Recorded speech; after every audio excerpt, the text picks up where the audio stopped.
Chapter 26 Aditya और आद्विक का दर्द। 2 साल बाद आद्विक और आदित्य ने जैसे ही देखा कि चाहत को कशिश अपने पास ले गई है, वैसे ही तीनों अपने एक्शन मोड पर आ गए और तीनों मिलकर उन सभी आदमियों को मारना शुरू कर दिया। ये देख दैत्य गुस्से से बोला, लगता है तुम सबको ये लड़की प्यारी नहीं। वही दैत्य की बातों को सुन एक आदमी की गर्दन को अपने बाजुओं से दबाए उसके तरफ बढ़ते हुए कहा, हमें जो प्यारी है वो हमारे पास है। इतना कह आदित्य ने उस आदमी की गर्दन को मरोड़ डाला, जिससे उस आदमी की मौत हो गई। वही दैत्य ने उस तरफ देखा जहां चाहत थी। उसे वहां न पाकर उसने अपनी निगाहें चारों तरफ दौड़ी तो उसे चाहत कशिश के साथ दिखी। ये देख उसका गुस्सा 7वें आसमान पर पहुंच गया। वही राही ने दैत्य से कहा, ये वहां कैसे जा पहुंची। वही दैत्य राही की बात सुन गुस्से से राही के बालों को पीछे से पकड़ दांत पीसते हुए बोला, ये सब तुम्हारे वजह से हुआ है और मेरे काम में कोई गलती हो उसकी सजा केवल मौत है, सिर्फ मौत। इतना कह उसने राही को पहाड़ से गिरा दिया, जिससे राही की एक जोरदार चीख उस पहाड़ी इलाका में गूंज उठी। ये नजारा सभी देख रहे थे। उसके मरने का दुख किसी को नहीं था, लेकिन अर्चना जी के आंखों से आंसू बहकर उनके अगालों पर आ गया और वो वही घुटनों के बल बैठ गई। राही चाहे जैसी हो, पर उनकी ममता कभी झूठी नहीं थी। उनका राही के लिए प्यार झूठा नहीं था।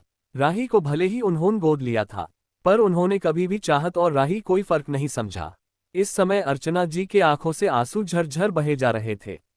वही दैत्य ने जैसे ही राही को धक्का देकर पलटा, वैसे ही एक पंच उसके मुंह पर जा लगा। ये पंच आदित्य ने मारा था।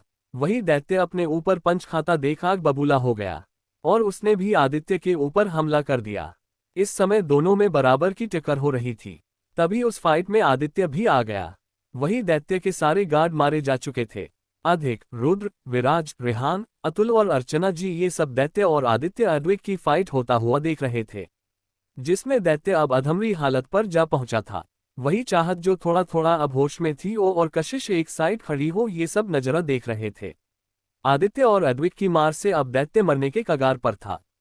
तभी एक गोली दैत्य के सीने पर जा लगी।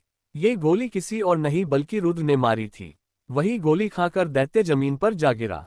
ये देख लोग दैत्य को घिन भरी निगाहों से देखने लगे। तभी एक बार फिर दैत्य अपनी पूरी ताकत लिए उठा और सबकी तरफ देखते हुए कहा, मैं हार नहीं मानने वाला। तुम सबकी सबसे कीमती चीज को मैं अपने साथ लेके मरूंगा। इतना कह कोई कुछ समझ पाता।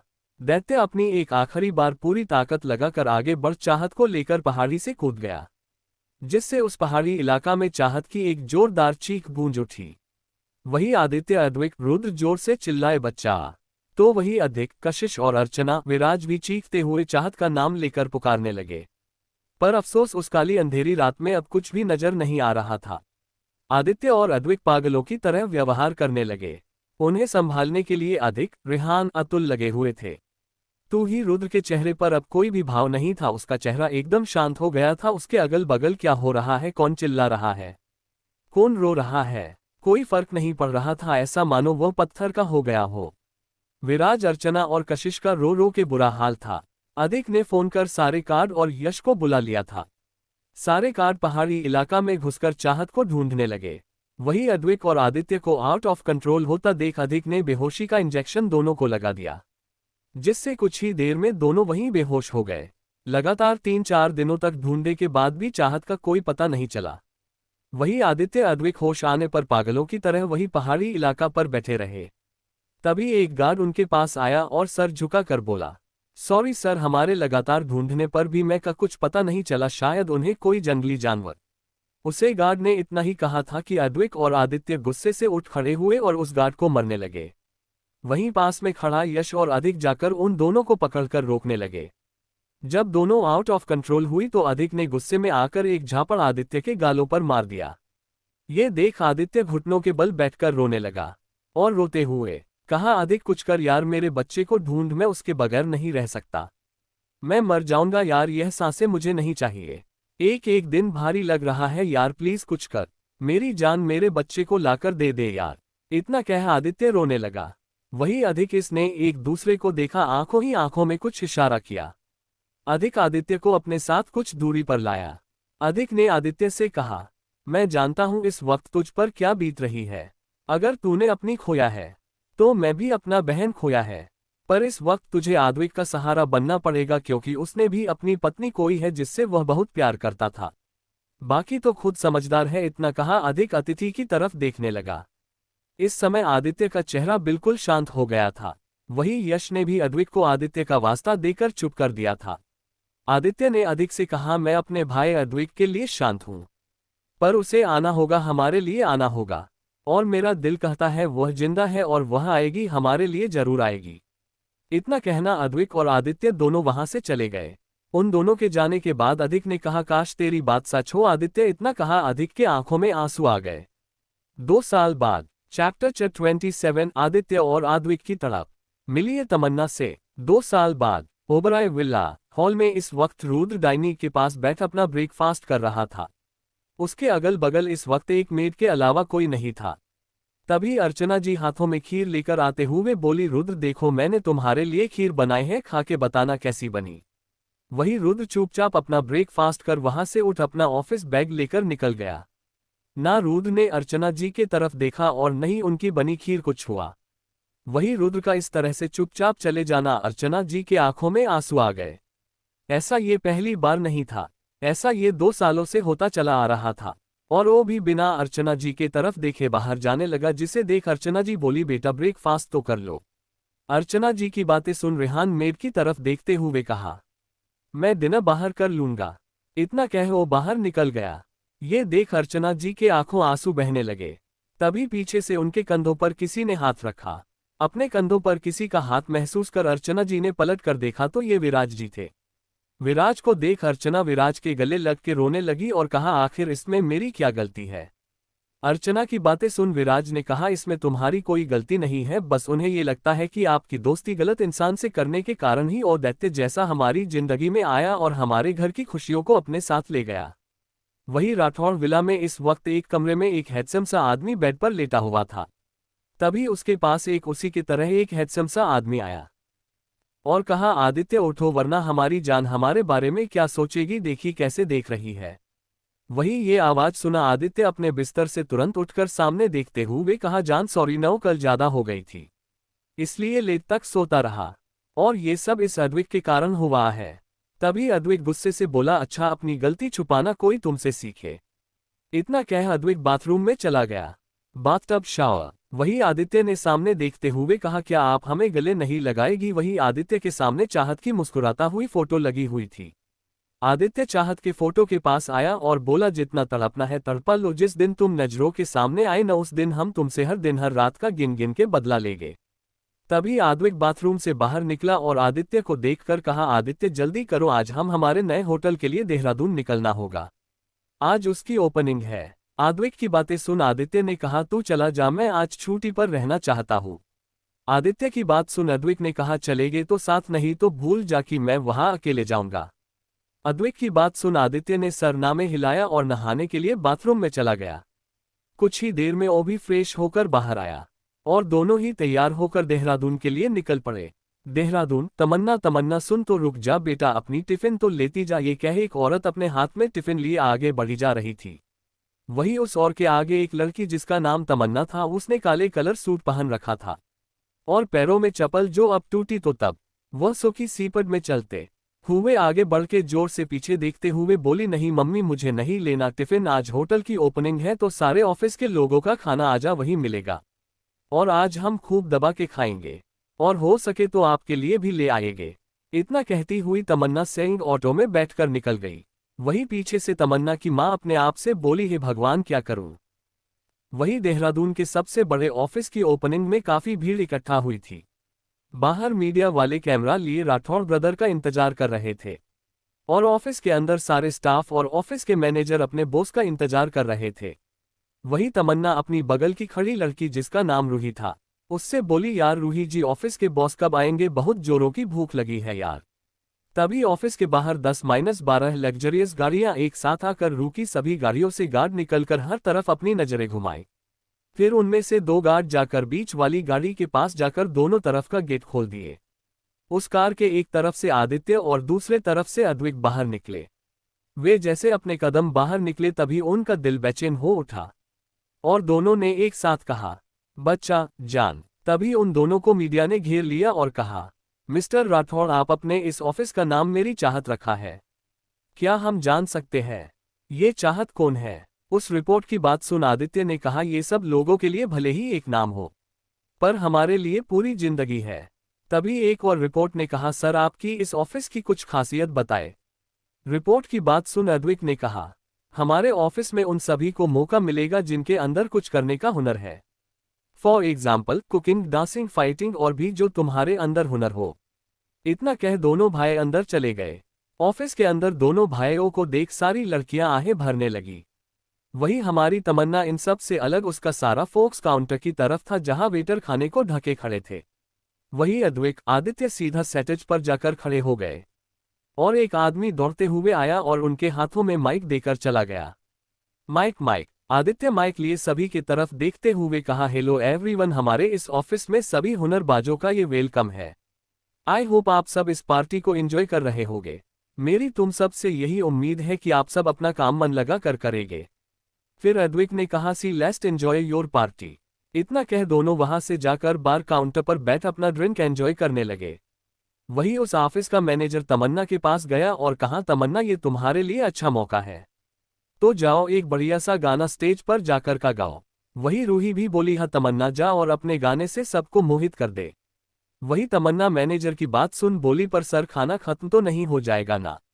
ये सुन मैनेजर और रूही अपने सर पर हाथ रखते हुए बोले, ऑफ हो तमन्ना, तुम्हारा क्या होगा, ठीक है, तुम जितना बढ़िया गाना गाओगी मैं तुम्हारे खाने के साथ साथ तुम्हें ले जाने के लिए भी खाना दूंगा।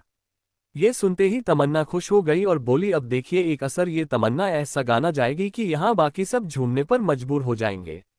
चैप्टर 28 अद्वैक, आदित्य और तमन्ना का आमना सामना। तमन्ना मैनेजर और रूही से बात कर स्टेज पर गई और हाथ में माइक ले लिया। इस वक्त तमन्ना ने चेहरे को नाकब से ढका हुआ था। उस हाल जल रही लाइट की जगह अब डीम लाइट जलने लगी और स्टेज पर एक स्पॉटलाइट स्टेज के बीचों बीच सीधे तमन्ना पर पड़ी और सबकी नजर तमन्ना पर गई। उसका चेहरा तो नहीं दिख रहा था, पर उसकी सुंदर कथी आंखें सबको अपने तरफ आकर्षित कर रहे थे। वही काउंटर पर बैठे अद्विक और आदित्य ने अपना ड्रिंक खत्म करने के बाद आदित्य ने कहा, अब हमें चलना चाहिए। ये सुन अद्विक ने हम में जवाब दिया और दोनों अपनी जगह से उठकर जाने को हुए। तभी म्यूजिक, जन्म जन्म जन्म साथ चलना यूं ही, कसम तुम्हें कसम आके मिलना यहीं, एक जा है भले दो बदन हो जुदा, मेरी हो के हमेशा ही रहना कभी ना कहना अलविदा। ये आवाज सुन दोनों एक साथ सामने स्टेज पर देखने लगे जहां तमन्ना हाथ में माइक लिए गा रही थी, मेरी सुबह हो तुम ही और तुम ही शाम हो, तुम दर्द हो तुम ही आराम हो, मेरी दुआओं से आती है बस ये सदा, मेरी हो के हमेशा ही रहना कभी ना कहना अलविदा। ये आवाज सुन दोनों के आंखों में नमी बन गई और होठों पर एक दर्द भरी मुस्कान लिए धीरे धीरे स्टेज पर तमन्ना के तरफ बढ़ने लगे। मेरी हो के हमेशा ही रहना कभी ना कहना अलविदा, तेरी बाहों में है मेरे दोनों जहां, तू रहे जिधर मेरी जन्नत वहीं, जल रही अगन है जो ये दो तरफा, ना बुझे कभी मेरी मन्नत यही, तू मेरी आरज़ू मैं तेरी आशिकी, तू मेरी शायरी मैं तेरी मौसीकी, तलब तलब तलब बस तेरी है मुझे, नसों में तू नशा बन के घुलना यूं ही, मेरी मोहब्बत का करना तू हक ये अदा, मेरी हो के हमेशा ही रहना कभी ना कहना अलविदा। वही अद्वैक, आदित्य अब स्टेज के एकदम करीब पहुंच गए थे और एकटक तमन्ना की कथी आंखों को देखे जा रहे थे। मेरी सुबह हो तुम ही और तुम ही शाम हो, तुम दर्द हो तुम ही आराम हो, मेरी दुआओं से आती है बस ये सदा, मेरी हो के हमेशा ही रहना कभी ना कहना अलविदा। अलविदा गाना खत्म होते ही जोर जोर तालियां बजने लगी। तभी एक बार हाल में अंधेरा हुआ और फिर लाइट जली। तब तक तमन्ना स्टेज से जा चुकी थी। तमन्ना को वहां न देख दोनों को गुस्सा आ गया और वह यहाँ वहां देखने लगे। ऐसे ही कुछ देर बाद उनकी नज़र काउंटर पर गई जहां तमन्ना हाथ में खाना पैक किए लिए हुई थी और चेहरे पर एक बड़ी सी मुस्कुराहट थी, जैसे कोई खजाना मिल गया हो। स्माइलिंग फेस वह इस वक्त सबसे सर एक कोने में खड़ी थी, जिससे शायद ही किसी की नज़र तमन्ना पर जाए। वही आदित्य और अद्वैक तमन्ना को देख आगे बढ़ने लगे और कुछ ही देर में वो तमन्ना के एकदम करीब थे। वही तमन्ना जो खाना पाकर बहुत खुश थी, उसे अपने पीछे किसी के होने का एहसास हुआ। तमन्ना जैसे ही पलटी उसकी नज़र अद्वैक और आदित्य से क्या मिली। इस वक्त तमन्ना ने चेहरे पर नकाब किए हुए था। वही तमन्ना को अपने इतने करीब पाकर अद्वैक आदित्य बहुत ही तड़प से बोले, बच्चा। वही ये शब्द सुन तमन्ना को न जाने क्यों एक अलग सा एहसास हुआ। तभी आदित्य अपने हाथों को आगे कर तमन्ना के चेहरे पर लगे हुए नकाब को हटने लगा। ऐसा करते हुए आदित्य के हाथ हल्के हल्के कांप रहे थे, और जैसे ही उसके चेहरे से आदित्य ने नकाब हटाया, अद्विक ने झट से तमन्ना को अपने गले लगा लिया और उसकी पूरी चेहरे को पागलों की तरह किस करने लगा। वही अद्विक के इस हरकत से तमन्ना अवाक होकर खड़ी रही। तभी आदित्य अद्विक से खींचकर वो भी पागलों की तरह पूरे चेहरे पर किस करने लगा। वही उनके किस करने से तमन्ना के हाथ में पड़ा हुआ खाना जमीन पर गिरकर फैल गया, जिसे देख तमन्ना की आंखों में आंसू आ गए और गुस्सा भी आया। उसने पूरी ताकत के साथ आदित्य को अपने से दूर धकेल दिया। इस एक्शन के लिए आदित्य तैयार नहीं था, जिससे तमन्ना के ऐसे करने एक दो कदम पीछे हो गया। तमन्ना ने गुस्से से अपने एक हाथ की उंगली दिखाते हुए कहा, तुम दोनों मेरे पास हो तो क्या कुछ भी करोगे? हाँ बोलो। तुम लोग जानते नहीं हो मैं तमन्ना रस्तोगी हूँ। जो तुम जैसे लोगों कैसे दिमाग ठिकाने पर लगाना है अच्छे तरीके से जानती हूँ, समझ गए? फिर आंखों में आंसू लिए तुम दोनों की वजह से देखो क्या हो गया, मेरा खाना जमीन पर गिर गया। इसके लिए मैं तुम दोनों को कभी माफ नहीं करूंगी। वही तमन्ना की बातें सुन अद्विक और आदित्य तमन्ना को एक तक देखने लगे। अद्विक ने तमन्ना को अपने बाहों में खींचकर खुद से चिपकाते हुए कहा, जान ये आप कैसी बात कर रही है? क्या आपने हमको पहचाना नहीं? हम आपके अद्विक। वही आदित्य तमन्ना के सर पर किसकर बोला, और हम आपके आदित्य? बच्चा। उन दोनों की बातें सुन तमन्ना ने अद्विक के बाहों से खुद को छुड़ाते हुए कहा, देखिए सर, आप हमारे पास है इसलिए अब तक बर्दाश्त कर रहे थे, लेकिन अब आप दोनों अपनी लिमिट क्रॉस कर रहे हैं। अगर इसके बाद आप दोनों के साथ जो भी होगा उसके लिए आप खुद जिम्मेदार होंगे। वही तमन्ना का इस तरह बात करना अद्विक और आदित्य के दिल में डर सा पैदा कर रहा था। अद्विक तमन्ना के होठों पर किसकर बोला, देखो जान, अगर यह मजाक है ना तो इसे यहीं रोक दो, हमें यह मजाक बिल्कुल भी पसंद नहीं आ रहा है। वही तमन्ना जो आदमी के होठों पर किस करने से शौक में थी, वह गुस्से से बोली, अरे मजाक हम नहीं, मजाक आप दोनों मेरे साथ कर रहे हैं। फिर अद्विक की तरफ देखते हुए बोली, और तुम कहने को तो बॉस हो लेकिन एक नंबर के थरकी हो। थरकी होठों पर तो ऐसे किस कर रहे हो जैसे मैं तुम्हारी बीवी हूं। वही आदित्य तमन्ना के चेहरे को अपने हाथों में भरकर प्यार से बोल, बच्चा क्या तुम हमें नहीं जानती? आदित्य की बात सुन तमन्ना ने कहा, नहीं हम आप दोनों को नहीं जानते, हम तो आज पहली बार आप दोनों को देख रहे हैं, तो जानेंगे कहां से? तमन्ना की बात अद्विक की पकड़ तमन्ना पर कस गई। उसके दिल में दर्द होने लगा, और वही हाल आदित्य का भी था। तभी तमन्ना की आवाज आई, सर प्लीज हमें छोड़ें, हमें घर पर जाना है, हमारी माँ इंतजार कर रही होगी। तमन्ना की बात सुन आदित्य ने कहा, तुम्हारा केवल एक घर है और वह घर तुम्हारा है, जहां हम रहते हैं वहां। इतना कह आदित्य ने चाहत को अपने गोद में उठा लिया। वही तमन्ना आदित्य के गोद से उतरने की कोशिश करने लगी। छोड़ो छोड़ो हमें। चैप्टर 29 तमन्ना का नया आशिक। मेरे प्यारे रीडर्स, मेरी story rebirth my little wife कुछ ही चैप्टर में एंड करने जा रही हूँ, और मेरी न्यू स्टोरी बेहद 10 नवंबर तक को पॉकेट FM पर आएगा। प्लीज मेरी इस स्टोरी को सपोर्ट जरूर करिएगा, और मेरे चैनल पर अगर सो नहीं होगा तो सर्च जरूर कर लेना। प्रोमो। आसफ मलिक जो बिजनेस में नंबर 1 है, और इसका ताल्लुकात माफिया से भी है, जिसे लोग बैफोमेट के नाम से भी जानते हैं।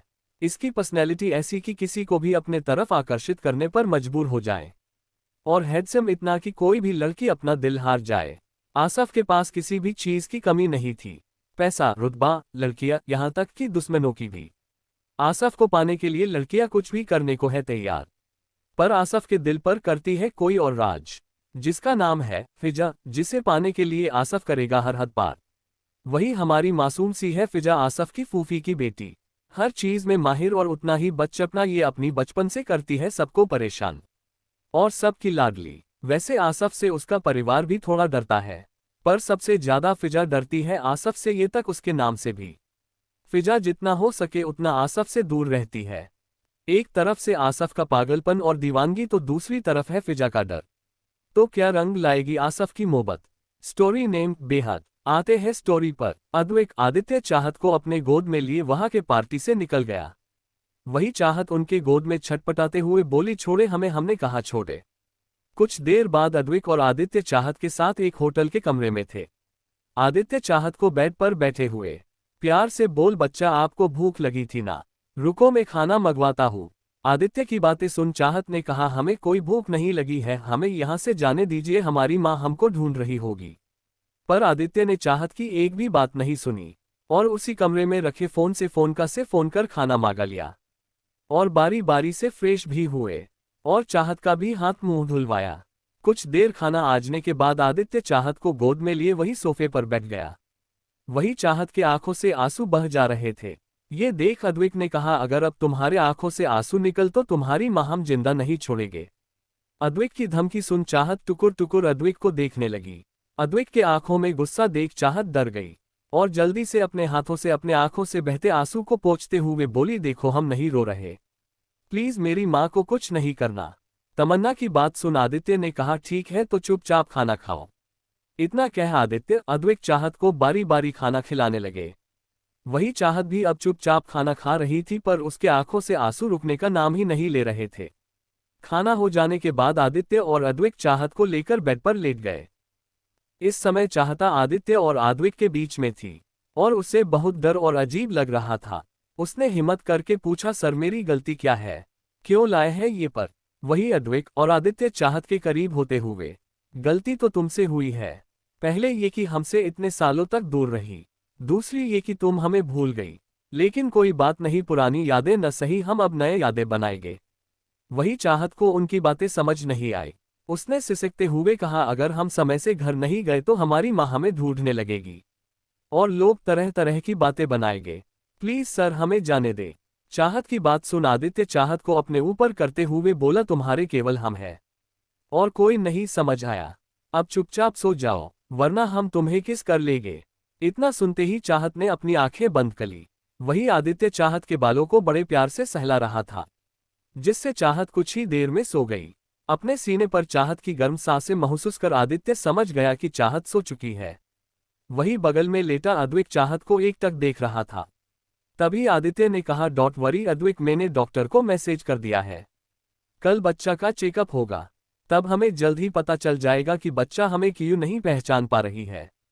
जिसे सुन अद्विक ने कोई रिएक्ट नहीं किया, बस वो चाहत को देखता रहा। सच तो ये था कि चाहत का उसे न पहचाना उसके दिल में एक दर्द सा दे रहा था। उसे दुख भी हो रहा था कि अगर उस दिन अगर अपनी जान को बचा लिया होता तो शायद आज ये दिन ना देखना पड़ता। वही आदित्य का भी यही हाल था, पर उसने किसी तरह खुद को संभले हुए था। सुबह का वक्त अद्विक आदित्य चाहत हाथ पकड़ होटल के कमरे से लेकर निकलने को हुए ही थे कि उनके सामने 5 से 6 गाड़ियां आकर रुकी, जिसमें से उन गाड़ियों में से कुछ गार्ड बाहर निकले और एक गार्ड जाकर बीच के कार के गेट को खोला, जिसमें से एक हैंडसम आदमी जिसकी उम्र 30-32 साल की होगी वो बाहर निकला। उसने व्हाइट कलर का कुर्ता पजामा पहना हुआ था, हाथों में ब्लैक कलर की घड़ी, कानों में छोटी बालियां, पैरों में महंगाई जूते, कुल मिलाकर बंदे में दम तो था। पर अद्विक और आदित्य से कम। वह आदमी की नजर सीधी चाहत पर गई, फिर उन दोनों को देखते हुए कहा, माना कि तुम दोनों नंबर 1 बिजनेसमैन हो, पर किसी की होने वाले पत्नी पर बुरी नजर डालना ये कहाँ का मैनर्स है। वही चाहत उसे आदमी को देखते हैं उसका मुंह और बिगड़ गया। चाहत ने अपने मन में कहा है, भगवान मैंने क्या गलती की थी, ये तीनों मेरे पीछे ऐसे पड़ गए हैं जैसे मैंने उनका बेशकीमती खजाना चुरा लिया हो। तभी अद्विक ने कहा, तुम हो कौन और किसकी बात कर रहे हो? ये सुन उस आदमी ने कहा, हम इस देहरादून के बादशाह हैं, नाम है चिराग मेहता, और तुम दोनों ने जिसका हाथ पकड़ रखा है वो है मेरी होने पत्नी। चिराग की बातें सुन दोनों का गुस्सा 7वें आसमान पे पहुंच गया। आदित्य चाहत का हाथ छोड़ चिराग के गर्दन को दबाते हुए कहा, तेरी हिम्मत कैसी हुई हमारी जान को अपनी पत्नी कहते हुए?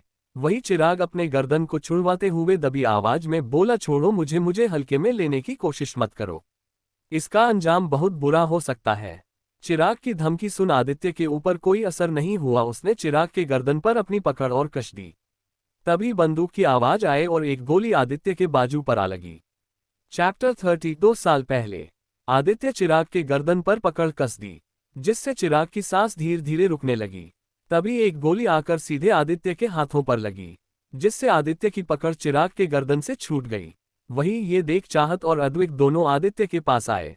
वही ये गोली किसी और ने नहीं, चिराग के एक गार्ड ने चलाया था। चाहत आदित्य के हाथों को पकड़कर चिराग की तरफ देखते हुए बोली, तुम्हारी हिम्मत कैसे हुई मेरे डेविल को मारने की? मैं तुम्हारा मुंह नोच लूंगी। वही अद्विक जो आदित्य के जख्मी हाथों को देखने में लगे हुआ था और आदित्य जो खा जाने वाले नजरों से उस गार्ड और चिराग को देखे जा रहा था। चाहत की बात सुन दोनों ही चाहत को देखने लगे। अद्विक ने चाहत के चेहरे को पकड़ते हुए कहा, क्या तुम्हें सब याद आ गया? जिसे सुन चाहत ने कहा, क्या याद आ गया? चाहत की बात सुन जहां दोनों खुश थे वही फिर से उदास हो गए, पर कहीं ना कहीं एक उम्मीद है कि एक दिन चाहत को सब याद आ जाएगा। तभी चिराग की आवाज आए कि तुम दोनों ने ये मेरे साथ जो अभी अभी किया है ना, इसका खमियाजा तुम दोनों को भुगतना होगा। पाउटिंग। अब देखते जाओ ये चिराग मेहता क्या चीज है। चिराग की बातें सुन अद्विक और आदित्य को कुछ खास फर्क नहीं पड़ा, लेकिन चाहत चिराग की बातें सुन डर गई और आदित्य अद्विक की तरफ देखते हुए बोली, देखो ये चिराग बहुत बड़े बाप का बिगड़ी हुई औलाद है। मैं तुम दोनों से रिक्वेस्ट करती हूँ, अगर अपनी जान बचना चाहते हैं तो प्लीज ये से चले जाएं, वरना ये आप दोनों को जिंदा नहीं छोड़ेगा। वही चाहत की बात सुन और उनकी फिक्र करता देख आदित्य ने कहा, तुम्हें इतनी तकलीफ क्यों हो रही है?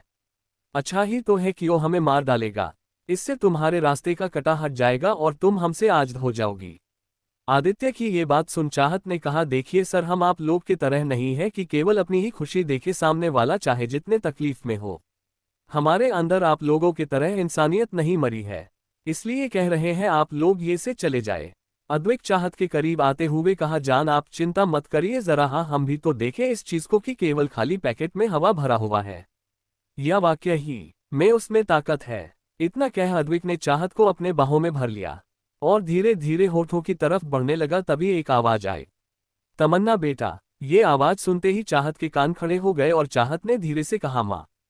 चाहत के मुंह मासूम आदित्य और आद्विक की नजर सामने गई, जहां एक मिडिल एज की औरत रूही के साथ उनके पास चली आ रही थी। वही चाहत ने हकलाते हुए कहा, माँ हमारा विश्वास करिए, हमने कुछ भी नहीं किया। वही वो महिला उनके पास पहुंचकर काफी गुस्से में बोली, आखिर तुम लोगों की हिम्मत कैसे हुई हमारे बेटी को परेशान करने के लिए? वही उस औरत की बात सुन आदित्य ने बहुत ही गंभीर स्वर में कहा, आई थिंक हमें बैठकर बात कर लेनी चाहिए। जिसे सुन उस महिला को भी बात ठीक लगा, क्योंकि तमसा करने से उनकी बेटी और उनकी ही इज्जत खराब होती। कुछ देर बाद उसी होटल के बने एक रेस्टोरेंट में चाहत, अद्विक, आदित्य और वो महिला रूही बैठी हुए थी। आदित्य के हाथों की पट्टी हो चुकी थी। तमन्ना के मां ने कहा, आप दोनों देखने में अच्छे घर से लगते हो और इज्जतदार भी, पर क्या ये आपको शोभा देता है कि किसी के घर के इज्जत के साथ खेलना? क्या आपकी मां ने लड़कियों की इज्जत करना नहीं सिखाया? वही उस औरत की बात सुन अद्विक और आदित्य की गुस्सा तो बहुत आया, पर वो जानते थे इसमें उस महिला की कोई गलती नहीं है, क्योंकि इस वक्त वो उनकी जान की मां थी। आदित्य ने उस औरत से कहा, आप जिसे अपनी बेटी कह रही है वो किसी और की बेटी है और हमारी जान का नाम तमन्ना नहीं चाहत है। मुझे बातें घुमा फिरा के नहीं करनी, सीधे मुद्दे पर आते हैं कि आपको हमारी जान यानी तमन्ना कहाँ मिली। आदित्य की बात सुन उस महिला की आंखें बड़ी बड़ी हो गई। तभी चाहत की आवाज आई, हाँ माँ, इन्हें बता दे कि हम कोई चाहत नहीं तमन्ना है। कल से ही इन्होंने हमें परेशान कर रखा है कि हम इनके पत्नी है। वही तमन्ना की माँ चाहत की बातें सुन धीरे से बोली, पत्नी? तभी अद्विक ने कहा, जल्दी बताएं, हमारे पास फालतू का टाइम नहीं है। वही तमन्ना की माँ एक नज़र चाहत को देख फिर हकलाते हुए बोली, हाँ ये बात सच है कि तमन्ना हमारी बेटी नहीं है। हमें तो तमन्ना जंगल में वो भी जख्मी हालत में मिली थी। आज से 2 साल पहले हम और हमारे ही बगल के पड़ोसी मुंबई गए थे। उसके पत्नी का इलाज चल रहा था। अक्सर वे मुंबई आया जाया करते रहते थे, तो वे एक बार हम भी ले गए। रात के वक्त जब हम हॉस्पिटल से वापस आ रहे थे तो रास्ते में हमारी टैक्सी खराब हो गई, जिसके कारण हमें वहां उतरना पड़ा। घना जंगल होने के कारण डर भी लग रहा था, टैक्सी बनने में समय लग रहा था। तभी हमें किसी की दर्द से करहाने की आवाज आई। हम थोड़ा आगे बढ़ के आवाज की दिशा में गए तो देखा कि तमन्ना वहां जख्मी हालातों में थी। उसके सर से खून निकल रहा था। हम दौड़ के उसके पास गए, तब तक तमन्ना बेहोश हो चुकी थी और जल्दी से मैंने आवाज लगी, जिसे सुन ड्राइवर और हमारे पड़ोसी आए। फिर हम सब ने तमन्ना को गाड़ी में बिठाकर सीधा हॉस्पिटल ले गए। डॉक्टर ने तमन्ना का चेकअप किया और 1-2-3 दिन बाद तमन्ना को होश आया, पर तब तक वह सब कुछ भूल चुकी थी। मैं भी इस दुनिया में अकेले ही थी। मेरा भी दिल करता था कि कोई मुझे माँ का कर बुलाए, बस तमन्ना को देखते ही मेरी इच्छा जागी। अब मैं तमन्ना का इलाज करने के बाद सीधा अपने साथ अपने यहाँ देहरादून ले आई। तब से तमन्ना हमारे साथ हमारी बेटी बन के रहती है। अभी के लिए दोस्तों इतना है, आगे के एपिसोड्स देखने के लिए बने रहे हमारे साथ। Thanks for watching. Next episode come soon.